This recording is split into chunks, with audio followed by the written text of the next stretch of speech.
Okay, it's time for some plant talk. They just released a study about snake plants. This beautiful thing, oh my god, she's so tall.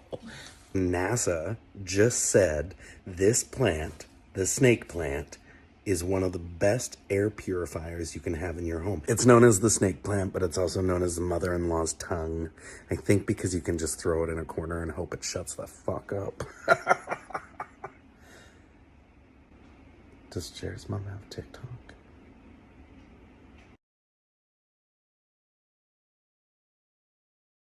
Hi, I'm Brandon, the plant guy, and I'm here to talk to you about ZZ plants. This is a ZZ plant. It rhymes with the word easy because it's actually easy to care for. You need to water this plant only every 4 to 6 weeks. If you've been looking for a plant that won't die on you, this is your plant. You can put this in any part of your home. It's low light tolerant, and it has these little bulbs in its roots that are called rhizomes. They look like little onions that hold on to water, which then it feeds itself its own water. So you don't have to water it that often. The great thing about this plant is that anybody can take care of it. They're easy to find in your local grocery store, or you can buy them with me if you live in the Los Angeles area. And if you want more care tips, feel free to follow me on TikTok because I'll be posting more videos. This begonia I've had growing in my window since February is starting to look a little lopsided. It's looking lopsided because only one side has been getting sunlight.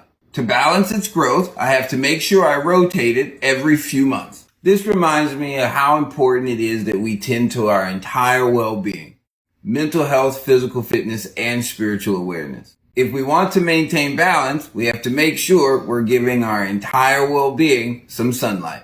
Hello plant friends. I know this is a long time coming, but we're finally talking about fertilizer. You might be thinking, Nicole, it's winter, why are you fertilizing? A lot of you guys know I have a lot of plants living in moss. This is dry. If I go through winter not fertilizing them, they're not going to be happy with me. Hopefully this doesn't come as a shocker, but I'm actually really lazy about fertilizing. Like I don't really measure it. I get asked about these a lot. I personally don't use fertilizer sticks anymore. They don't dissolve well and it's just kind of gross. I use either a liquid or a powder, which you can turn into a liquid. So I either put a little bit into my watering can or I'll sprinkle a little bit on top, and I can actually see it coming out with the water, so I know it's going through the pot, which is what we want. These powders are from Perky Plant. They're actually local to me, but you can get them online in my bio. And yes, it's organic. I promise you fertilizer is nothing to stress about. Have a good day. Okay, this is Unpopular Plant Parent Opinions Part 7, Removing Yellowing Leaves. Okay, so you're either in one of two camps when it comes to yellowing leaves, like cut them off immediately or leave them on and let nature take its course. I am mostly in the latter camp, which is to leave your yellowing leaves on there. And my reason why is that humans have this tendency to think that we know better than nature. I've heard people say that like the plant will try and save that dying leaf, so you need to cut it off. But in nature, plants lose leaves all of the time. The plant isn't programmed to save its only dying leaf, it's programmed to grow. Like a leaf gets damaged or it starts to get old and the plant recognizes that and is like, oh, let me grow some new leaves to photosynthesize with. You don't have to cut that leaf off. The plant is doing it all on its own. That's why that leaf is turning yellow. I understand that we love our plant babies and we just so badly want for them to grow. But we forget that they know how. We just have to give them the proper care and conditions to grow, and they will grow. So if you want to cut them off for aesthetics, that's cool. Less than healthy foliage can attract pests, so that is a reason to cut them off. But if you think that plant needs you to cut off its yellowing leaves to survive, you can put your scissors away. Here is everything you need to know before using LECA.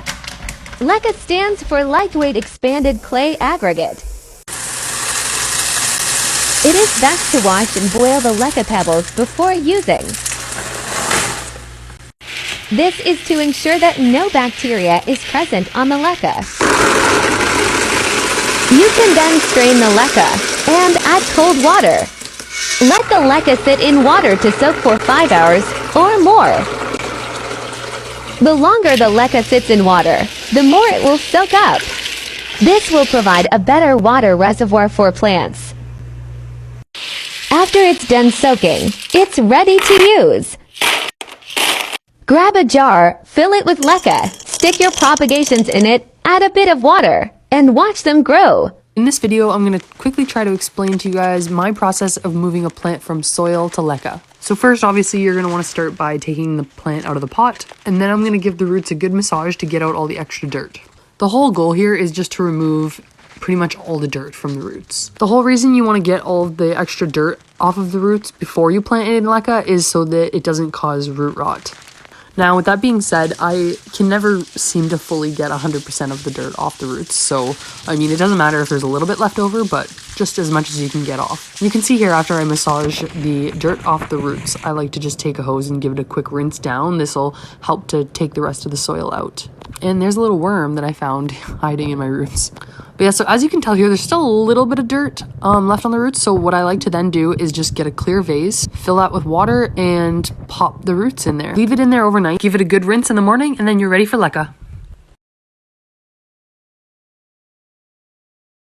Hey guys, so lately I've gotten a couple questions regarding misting your plants and how I mist my plants. So today I'm going to give you a couple tips. So first things first, you're going to want to find yourself a mister. I get my misters from Amazon. They always have tons of different nice colors, and they're usually under $20. Okay, so my first tip is to mist your plants at night or early in the morning. This will prevent your leaves from burning or sun damage. I also like to mist the stems, but this can encourage pests, so I don't do it every time. Oh, and don't forget to mist the backs of the leaves. I always mist my plants once or twice a week. It depends on the weather and humidity. And you don't want to go overboard. They should just get a fine layer like this. My plants always appear much happier after I mist them. Try it out for yourself. Thanks for watching and like for more. I work with houseplants for a living. And I know why your houseplant is probably dying. So you've been told you need drainage, correct? But there's something else that might be going wrong. You have a pot with great drainage and then you stick it in another pot so that it doesn't leak all over your floor. Surprise, you have root rot now. Exhibit A. How do you fix it? The day after you water your plants, do a quick check. If there's extra water in the pot, dump it out. A few hours in sitting water is okay. A couple days, you might have a serious problem. Hi, so I do have a really good tip that I encourage everyone to do. If you are switching a plant from water to soil, do this. Ready? Epsom salt. Just grab a pinch of Epsom salt, add it to the water that you plan on watering your new plant baby in the soil. And by adding Epsom salt to your water, it's going to give you a magnesium boost, which also helps with plant shock and trauma. So as you're bringing it to a new environment, this will help the plant stay in good condition, and it also will help the leaves become a lot greener. I said before, get some chelated iron, but you can also use Epsom salt, which is a lot more affordable and convenient, and anyone can get it. So yeah, hope this helps. Spider plants are great indoor air cleaners, and 15 spider plants would purify the air of an average-sized house. Chlorophytum comosum is a compact green and white variegated spider plant. The bonny variety features admirably curled foliage. This plant prefers lower light conditions and only needs watered when dry, making it an easy-to-care for houseplant. Hey Plant TikTok, let's talk about a Monstera deliciosa, otherwise known as a Swiss cheese plant. They love bright light, but not direct sun, or otherwise it will burn. One pro tip that I do with all my plants is to clean the leaves, which helps promote photosynthesis. Ooh! I'll also stick my finger in the soil to see if they need water. If it comes out dry, then it needs water. Overall, an amazing plant. Like this video if you enjoyed. Hey friends, so many people seem to struggle with string of pearls that I thought I would do a spotlight on them with some care tips. So full transparency, this is my third string of pearls. The other two were finally did by mealybugs in the end, but before that they were growing, so I'm going to try and help. Number one mistake people make with their string of pearls is not meeting their light and water requirements. They are native to Southwest Africa, so they like it hot and they like it dry. So just think for a second how whatever window ledge you have them on compares to Africa, and you'll see that those conditions are pretty challenging to meet in those homes. The more light you can give them, the better. They will be perfectly happy in direct light, which means outside in direct sunlight. Remember though that they thrive in temps of like 70 to 80, and they certainly don't want to be any colder than 50 degrees. So if you live where it gets below 50, you're gonna have to take them inside, put them in the sunniest window you have. Mine lives in an unobstructed west-facing window where the sun really like blazes in the afternoon. Even in a small pot like this one, this plant can go months without watering. So you see how these pearls right here are kind of not so round, they're starting to like suck in a little bit. That's when you water. Humidity, they don't care. They're native to Africa. Definitely do not mist to them. So I mentioned before that my first 2 string of pearls got mealybugs and I just couldn't beat them. So watch out for those. And also aphids really like these guys. They're not super fast growers, so you shouldn't need to repot them like more than every 2 years or so. If you do repot them, make sure you use a succulent and cacti soil. If they get like a little bald on top, what I like to do is just top them off with a little bit of soil and just like coil up a couple strands, and those will root and grow some more vines. Great news, they're easy to propagate. You can just lay them on soil, or you can just also trim the vines and propagate them in water. You can fertilize them with a generic houseplant fertilizer, though to be honest I've never bothered because I water them so infrequently and they're really surviving off of the water that they store in their pearls. So I hope that helps. If you have other plants that you want me to spotlight, let me know in the comments. Hi, I'm Brandon the Plant Guy, and I want to talk to you about 4 plants that are easy to care for if you're a brand new plant parent or you're looking to bring a little more greenery into your life.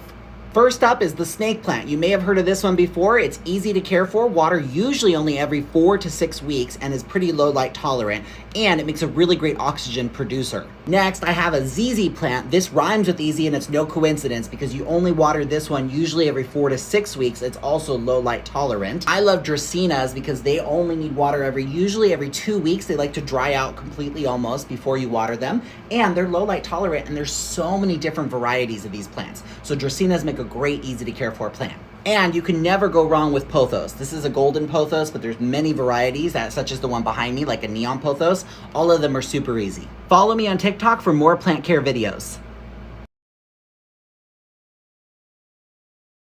101, you got it. Plant species that are a beginner's best friend. With the Dieffenbachia, always Pothos. And ZZ plants are impossible to kill. Lily, figs, air plants, and succulents are not easy to care for. Give your plant support. You need a node to propagate, get grow lights, humidifiers, and stop water. When you see these markings on your leaves, it doesn't necessarily mean that there's pests. You probably have too much moisture in your cabinet, and your plants are asking for more airflow. This is a Philodendron verrucosum. Although I'm not sure exactly what variety it is, it's really interesting. This type of verrucosum only thrives in winter months. Due to the different altitudes and temperatures of their natural environment, some of them thrive in the summer, and some of them actually thrive better in the winter. This beauty is called the Pilea spruciana, and this is the Pilea moon valley, also known as friendship plants. These beauties with their compact form are relatively easy to take care of. They do need at least a few hours of bright and direct light a day. You'll want to water them again when the first inch or two of soil is dry. They really do appreciate a lot of humidity, and they actually flower when they're nice and happy. If yours is starting to get leggy, you can just go ahead and pinch off like this, and that will help keep its nice compact form. Most common plant parent mistakes: thinking all plants are basically the same and not researching your plant. How dry does your plant like to get before you water it again? How much light does it need? Does it need humidity? What kind of potting soil is best for it? Does it prefer to be snug in the pot or have a little bit more space? When should you fertilize it? What pests is it prone to? You get the point. These 3 mistakes can kill your plants in late fall. Watering too often. In fall, plants do not need as much water as they need in summer. Using cold to hot water. It's best to use room temperature water. Radiators. Radiators not only warm up the air in the room, but also dry it out. Most plants don't feel okay in such conditions, so it's best to move them as far from the radiators as possible. Want to get part 2? Leave a plus in the comments. Are you going somewhere and don't want to leave your plants behind? Before you start pawning them off to friends, here's how to pack your plants for moving with things you probably already have at home. All you need to make sure these guys have a safe journey is a box, some tape, newspaper for padding, some water, and paper towels. First, we'll start with our small and medium plants, making sure they're fully watered, and then we take some paper towel and get it nice and wet. You're going to want to go ahead, lay that paper towel right on top of the soil, and then tape that up super tight. This is going to keep the soil steady and make sure your plant stays nice and hydrated. Then you can go ahead and repeat that for all of your small and medium-sized plants. Grab your box, fill it up with newspaper padding, and I like to put my saucers in there too for a tiny bit of extra stability. With this big long viney guy, you can just go ahead, pop them right in there, and then you're going to want to pull up the vines and fit in all of your other plants. Then you're going to want to fill in any space with as much padding as humanly possible. Tuck everything in, seal that baby up, make sure you keep her upright, and you're good to go.